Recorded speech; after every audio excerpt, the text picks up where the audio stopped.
Assalamualaikum warahmatullahi wabarakatuh. Bismillahi masyaallah, la yasukul khaira illallah. Bismillahi masyaallah, la yasrifus su'a illallah. Bismillahi masyaallah, ma kana min ni'matin faminallah. Bismillahi masyaallah, la hawla wa la quwwata illa billahil aliyyil azim. Hadirin pemirsa UBI TV rahimakumullah. Pada kesempatan kali ini saya ingin menyampaikan pesan-pesan suci dari Allah Subhanahu wa taala dan Rasulullah sallallahu alaihi wasallam. Pesan itu tentu untuk diri saya sendiri dan untuk panjenengan semua. Dalam kehidupan ini selalu kemudian punya pola yang terus-menerus berubah. Manakala kehidupan kita kadang-kadang berada di atas, kadang-kadang kita dalam kondisi yang bahagia, tapi juga di lain sisi kadang-kadang kita juga berada di posisi di mana kita mendapat penderitaan, di mana kita mendapat ujian dari Allah Subhanahu wa taala. Maka di dalam pola kehidupan yang terus berganti itu, ada dua kiat-kiat yang ditawarkan oleh Islam.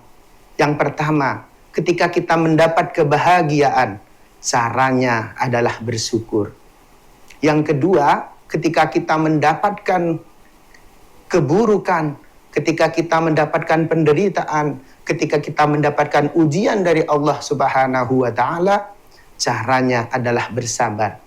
Maka apapun kehidupan kita, kita berada di kondisi di mana kita mendapatkan nikmat dari Allah, atau di mana kita kemudian mendapatkan sesuatu yang tidak mengenakkan kepada kita, kuncinya adalah bersyukur, kuncinya adalah bersabar. Nah, dari berbagai problematik kehidupan yang kita alami sehari-hari, maka ada kiat-kiat lainnya yang ditawarkan oleh Islam. Beberapa kiat-kiat yang ditawarkan oleh Islam, yang pertama adalah istiqomah. Maka ada banyak kemudian peristiwa-peristiwa yang kemudian kita alami. Ada banyak kemudian hal-hal yang terjadi dalam kehidupan kita. Asalkan kemudian kita bisa istiqomah, insya Allah kita menjadi orang yang beruntung. Al-istiqomah khairun min alfi karomah. Kita bisa bayangkan orang terbang dari tempat satu ke tempat yang lain. Orang menyebutnya hebat, luar biasa.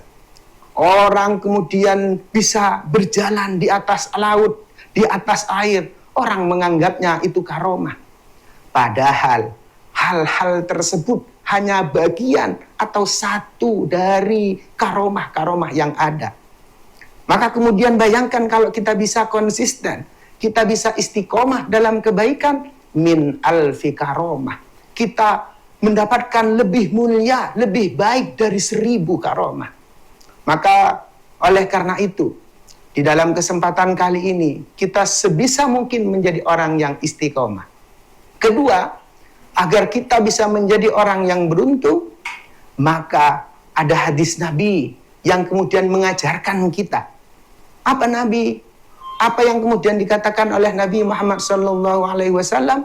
Yang pertama, man kana yaumuhu khairan min amsihi fahuwa rabihun.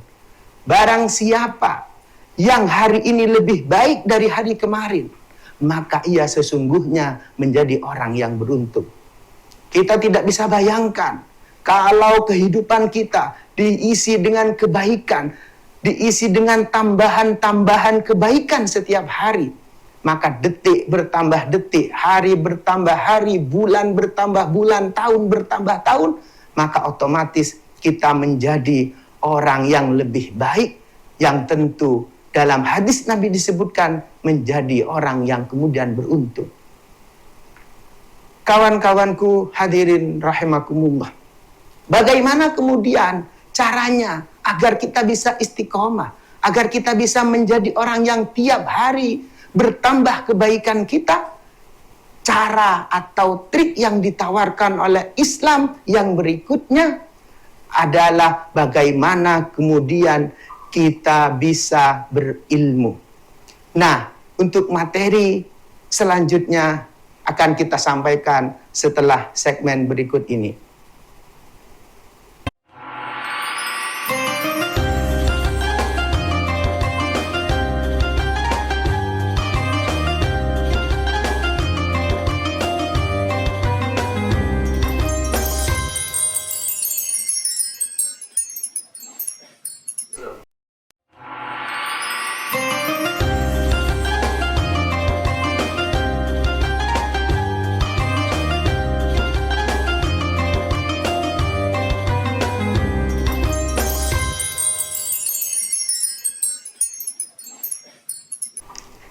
Kiat berikutnya ala Islam agar kita menjadi orang yang beruntung, di dalam Al-Quran sudah disebutkan, hal yastawil ladhina ya'lamuna wal ladhina la ya'lamun.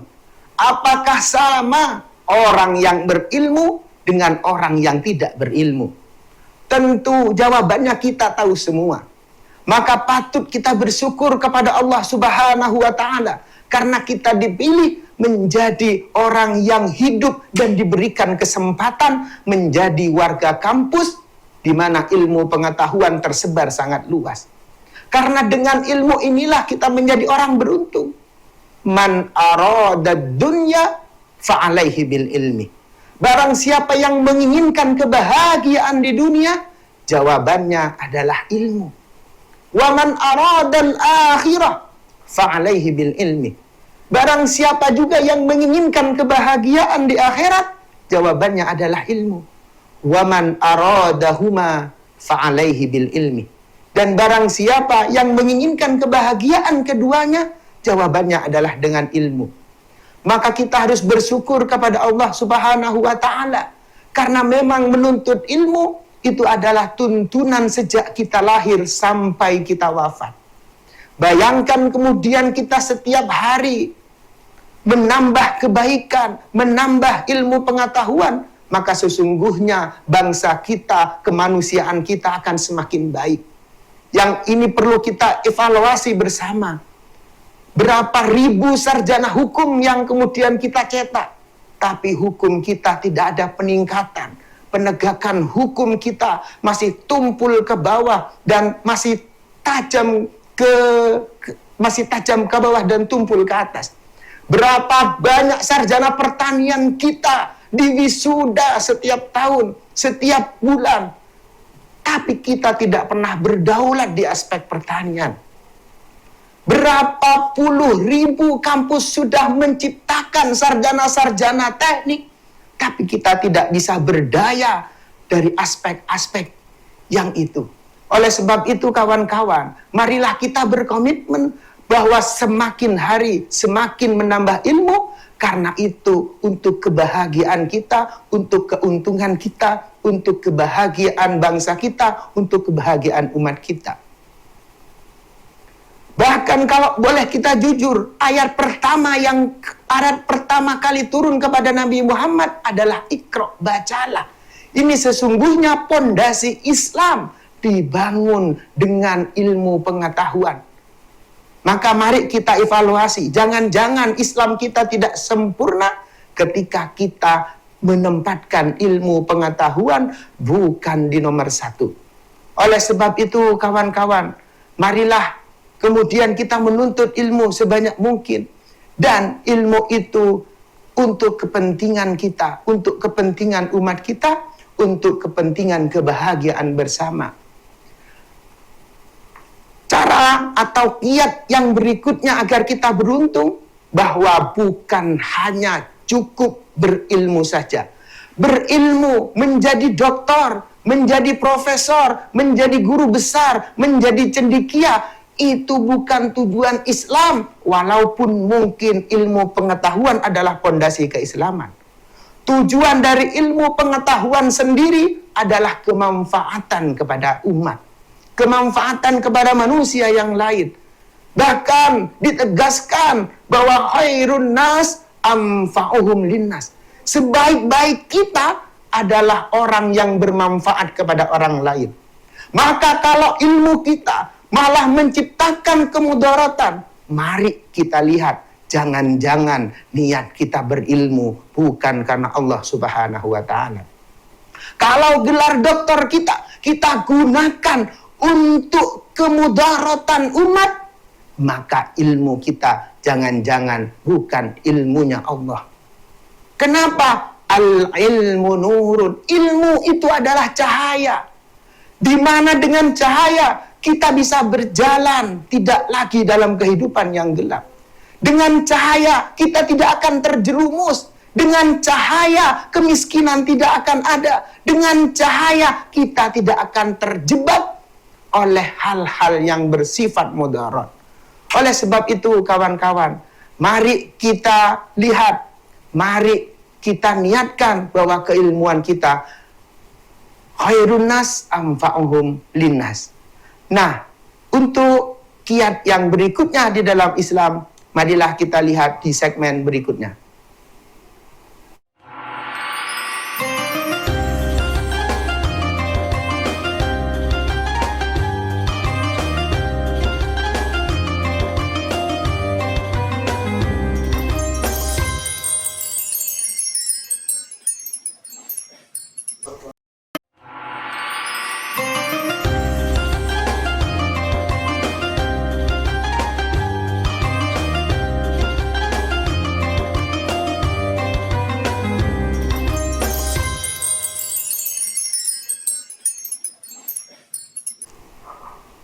Menyambung dari apa yang sudah disampaikan pada segmen yang lalu, bahwa ilmu itu kemudian harus punya nilai manfaat. Misalnya, sebuah barang di dalam ilmu ekonomi akan berguna, akan bernilai ketika punya nilai guna di masyarakat. Sama dengan orang, sama dengan kita. Ketika tidak punya nilai manfaat, maka sesungguhnya kita bukanlah manusia yang seutuhnya manusia. Oleh sebab itu Nabi kemudian berdoa di dalam sebuah hadis agar dijauhkan dari ilmu yang tidak bermanfaat. Bahkan Imam Ghazali mengklasifikasi penuntut ilmu menjadi 3. Yang pertama adalah penuntut ilmu yang beruntung. Dia menuntut ilmu karena Allah Subhanahu wa Ta'ala. Karena berharap ridha Allah Subhanahu wa Ta'ala.